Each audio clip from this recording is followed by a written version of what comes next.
नमस्कार दोस्तों। कहानियों की श्रृंखला में आज सुनेंगे लोकप्रिय कथाकार अनिल प्रभा कुमार जी की कहानी दिवाली की शाम। तो आइए सुनते हैं कहानी। ड्राइव वे पर लट्टू ने कार रोकी तो वह दरवाज़ा खोलकर बाहर निकल आए। धीमे धीमे कदमों से अपने घर की ओर बढ़ते वह वहीं बीच में रुक गए। वह अक्सर ऐसा करते थे, जैसे अपने ही घर को किसी और की नज़रों से तोल रहे हों। सफ़ेद भव्य घर, छोटी छोटी ईंटों की तरह सफ़ेद टाइलें, दो बड़े दरवाज़ों के ऊपर पूरी दूसरी मंजिल जितनी बड़ी शीशे की खिड़की में से झांकता फानूस। सोचते क्या ताजमहल लगता है। मुंह से निकलता शुक्र है मालिक, तेरा शुक्र है। दिल से मरोड़ उठती काश यही घर हिंदुस्तान में होता, तो कम से कम उनके दोस्त आकर उनका यह वैभव तो देखते। उन्होंने पीछे घूमकर देखा। सारी सड़क पर कोई देखने वाला नहीं था। नवंबर की शाम थी। ठंड पड़ी नहीं थी, सिर्फ अपने आने की सूचनाएं भेज रही थी। पत्ते भी मौसम के हिसाब से अपने रंग बदलकर धराशायी हो गए। सब घरों के बाहर बढ़ना शुरू हो रहा था। कोई गाड़ी पास से गुजरती तो हकबकाकर बाहर की रोशनी जग जाती। उनका मन जो अपना घर देखकर थोड़ा मुक्त हुआ था, वही अब आस पड़ोस के घर देखकर क्षुब्ध हो गया। दिवाली का दिन है और कहीं कोई शगुन तक के लिए भी रोशनी नहीं। सिर्फ काले पड़ते पेड़ों की डालियों से छनकर आता आकाश का फीका सा उजाला था। लट्टू ने कार में से आखिरी प्लास्टिक के थैले उठाए और जल्दी से घर की ओर बढ़ता हुआ बोला, पापा जल्दी अंदर आ जाइए, ठंड लग जाएगी। वह थके कदमों से गैराज की ओर से घर के अंदर दाखिल हुए। बाईं ओर मुड़कर हाथ जोड़ दिए। उस कमरे में मंदिर जो था। फिर दाईं ओर बढ़े। हाथ का बैग खाने की मेज पर रख दिया। कोट वहीं कुर्सी की पीठ पर डालकर वह बैठ गए। उन्हें लगा कि जैसे चुप्पी के इस अंधेरे उजाले में वह बरसों से अकेले रह रहे हैं। यह घर लौटने की घड़ी, यह संध्या का वक्त, रोशनी को जब दिन नहीं कहा जा सकता और अंधेरे को रात नहीं कहा जा सकता, यह वक्त उन्हें हिला गया। सूनेपन का अंधेरा उनके अंदर एक अंधे कुएं की तरह उतरने लगा। वह यूं ही निश्चल बैठे रहे। किसी को भी किसी की प्रतीक्षा नहीं थी। उनके आसपास सब कुछ वैसे था जैसे सफ़ेद और काले रंगों से बनाई गई कोई जड़ तस्वीर हो।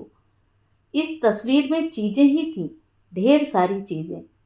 सिंक में ढेर सारे जूठे बर्तन, काउंटर पर जल्दी जल्दी खोला गया बिस्कुट का पैकेट, पिज़्ज़ा का पुराना डिब्बा, आधी पी गई सोडे की बोतल।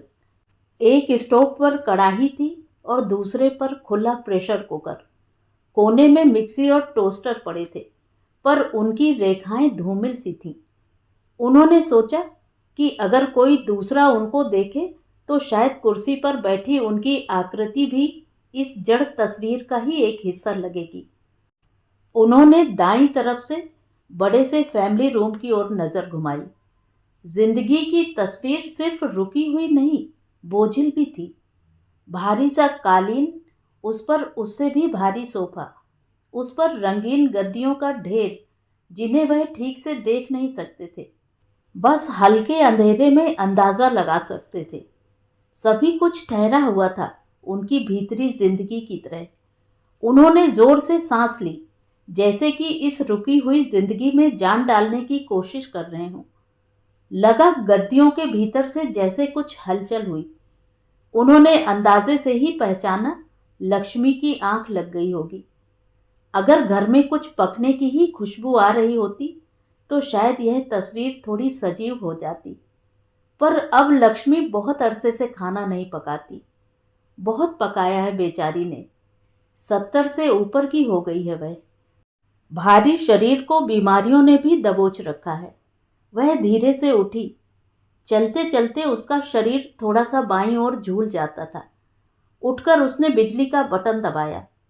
रोशनी में सब कुछ साफ हो गया। आप कब आए? मुझे तो आपके आने का पता ही नहीं चला। वह चुप रहे। फिर पास आकर उसने बड़ी आत्मीयता से पूछा, पानी दूं? नहीं, रहने दे, अब खाना ही खाएंगे। बच्चे अभी नहीं आए? उन्होंने आदतन पूछ तो लिया, फिर खुद ही लगा कि उनकी आवाज में अब बच्चे कहते वक्त कितना खोखलापन आ जाता है। किनको बच्चे कहना चाहिए था और किनको बच्चे कह रहे हैं। लक्ष्मी तो समझती है कि उनका बच्चों से मतलब 45 साल के कुबेर या 42 साल की मोनिका या 36 साल के लट्टू से होता है, पर उम्र के इस पड़ाव पर बच्चों से मतलब नातियों और पोतों से होना चाहिए था। कितना चाहते थे वह कि मनी की शादी हो जाए। एक डॉक्टर लड़के को सगाई करके ले भी आए। शुक्र है कि जल्दी ही पता लग गया कि वह ग्रीन कार्ड लेने के चक्कर में शादी करना चाहता था। बस वह सगाई तोड़ देने के बाद उनकी हिम्मत ही नहीं पड़ी किसी और लड़के पर विश्वास करने की। कुबेर ने भी तो कितनी देर तक अपना विवाह स्थगित किए रखा। बड़ा भाई डॉक्टर है, बहुत बड़ा आकर्षण था लड़के वालों के लिए। लक्ष्मी को भी लगता कि बहू पहले आ गई तो कहीं कुबेर को बहन की शादी का खर्चा करने से रोक न दे। लक्ष्मी के तीनों भाई सपरिवार यहीं थे। बड़ी भाभी तो साफ कहती, बहन जी, हर चीज की कीमत होती है, अमेरिका आने की भी एक कीमत है। सुनकर दोनों को लगता जैसे किसी ने उनके पके हुए जख्म को छू दिया हो। उनके बच्चों की बड़ी उम्र और अभी तक शादी न होने के बारे में कोई न कोई फिक्रा कस ही देता था। अगर आप भारत में होते तो आपके बच्चों की कब की शादियां हो चुकी होती। अब उन्हें भी संदेह होने लगा था कि क्या सचमुच इस बड़े घर, कारों और मोटी चेकबुक की कीमत उनके बच्चों ने अपनी जवानी से तो नहीं चुकाई। उम्र सिक्कों में तो नहीं मिलती। पता ही नहीं चला कि क्या पाने के लिए क्या और कितना दे दिया। लक्ष्मी ने बाद में खुद ही आग्रह करके कुबेर को शादी करने पर तैयार कर लिया। श्री मायादास की सभी शर्तों को पूरा करती थी। वह डॉक्टर भी थी, भारत की ही पढ़ी हुई, मतलब बिगड़ी हुई नहीं। शिकागो में पढ़ाई का दूसरा साल पूरा कर रही थी, मतलब अमेरिका आकर यहाँ की परीक्षा में फेल होने का खतरा नहीं। देखने में गोरी पर घरेलू लगती थी। भला और क्या चाहिए था। और यही मात खा गए मायादास। उन्हें डॉक्टर तो मिल गई पर बहू नहीं मिल पाई। श्री ने 2 साल रेजिडेंसी के शिकागो में ही बिताए और कुबेर न्यू जर्सी में प्रैक्टिस करता रहा। एक तरह से मनी को लेकर जो अजीब सी असुविधा घर में सबको थी, वह भी काफी कुछ आसान हो गई, क्योंकि श्री बस मेहमान की ही तरह घर में आती थी। फिर जब उसे शर्त के मुताबिक 2 साल के लिए भारत जाकर रहना पड़ा तो लगा कि संतुलन डगमगा गया।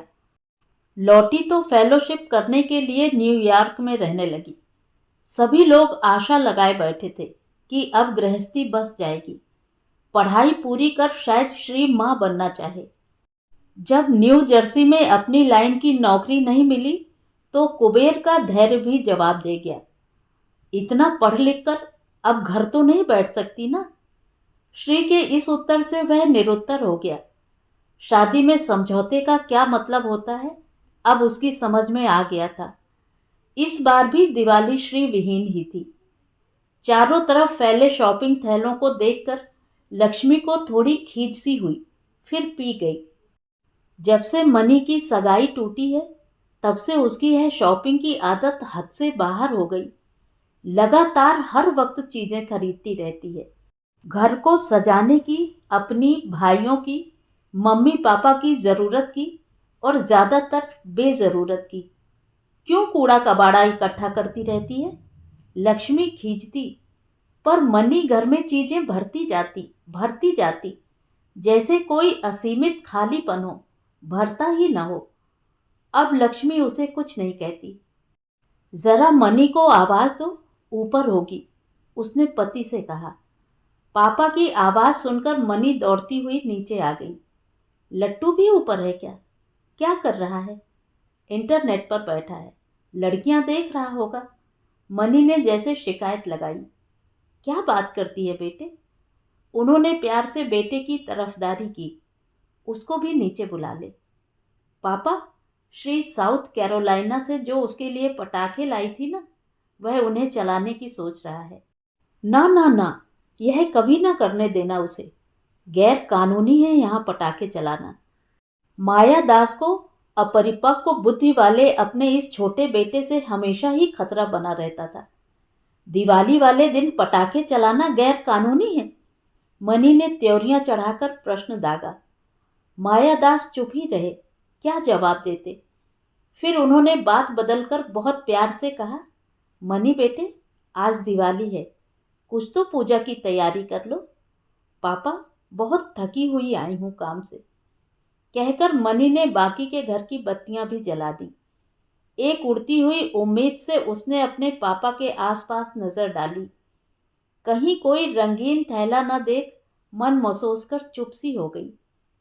ध्यान आया, अमेरिका आने के कुछ साल बाद ही हालात कितने अच्छे हो गए थे। कुबेर की प्रैक्टिस तो अच्छी चल ही पड़ी थी। उधर पापा ने जिंदगी की दौड़ के इस दूसरे दौर को भी मेहनत करके जीत लिया था। थोक के कपड़ों का व्यापार चलाकर पुरस्कार लट्टू के हाथ में थमा दिया और खुद उसके पीछे हो लिए। वह तो खैर थी ही सबसे पहली बैंक में नौकरी करने वाली। क्लर्क से शुरू होकर मैनेजर बन गई थी। अब 4 जनों की कमाई आने लगी थी अब घर में। ईस्ट पटेल नगर वाले उस छोटे से घर को सभी भूल चुके थे। जब से कुबेर की डॉक्टरी के साथ श्री की भी डॉक्टरी का गठबंधन हुआ, तभी से सभी और भी बड़ा घर लेने की बातें करने लगे थे। श्री और कुबेर की शादी के बाद पहली दिवाली आई थी तो मायादास घर की तीनों औरतों के लिए सोने के गहने लाए थे। मिठाई भी खूब आई थी उस बार। लट्टू ने भी पड़ोसियों को ठेंगा दिखाते हुए खिड़कियों पर 2 महीने पहले ही क्रिसमस की रोशनियां लगाकर दिवाली की तैयारी कर दी। यह बात अलग थी कि श्री तब शिकागो में रेजिडेंसी कर रही थी और दिवाली उसके बिना ही हुई। फिर पता नहीं कब धीरे धीरे उपहारों का यह सिलसिला बंद हो गया। मायादास शायद इस बार भी कोई उपहार नहीं लाए। क्या बनाया है आज खाने को? मायादास ने लक्ष्मी की ओर मुंह करके पूछा। मैंने तो बस दोपहर को दाल ही रख दी थी, लक्ष्मी ने बड़ी बेचारगी के साथ कहा। उससे अब खड़े होकर काम नहीं होता। आते वक्त हमने एडिसन से मिठाई के साथ साथ थोड़े नान और मटर पनीर की सब्जी भी उठा ली थी। तू फिक्र न कर, आज दिवाली है ना। वह किसी भी तरह से यह बात महसूस करना चाहते थे या करवा देना चाहते थे कि आज खास दिन है। लक्ष्मी वहीं उनके पास बैठ गई, चुपचाप सेब काटने शुरू कर दिए। जब यहाँ आने के 3 साल बाद ही उन्होंने यह घर खरीदा था तो कितना उत्साह था उसमें। दिवाली पर उसने अपने तीनों भाइयों को सपरिवार आमंत्रित किया था। 2 दिन बाद भैया दूज भी थी ना, कहा कि टीका भी लगवाते जाना। उन दिनों खुशी के मारे उसके जमीन पर पांव नहीं पड़ते थे। सोच सोच कर हैरान होती, इतना बड़ा घर उसका है। पिछवाड़े कभी कभी हिरण भी दिख जाते। वह उनके लिए बासी बचा हुआ खाना डालाती और बेतरतीब फैला हरा फैलाव देखकर सोचती, इतना सारा जंगल हमारा है। ड्राइव वे में खड़ी चारों कारों को देखकर पूछती, हाय राम, यह सारी कारें हमारी ही हैं क्या? वह अभी तक $100,000 को $1,00,000 ही कहती। उसे $1,00,000 बड़ी मामूली सी चीज लगता था, सिर्फ $2,500। वह सबको बुलाकर अपना नया नया वैभव दिखाना चाहती थी, पर उसे लगता कि उसके भाई और भाभियां उससे प्रभावित ही नहीं होते थे।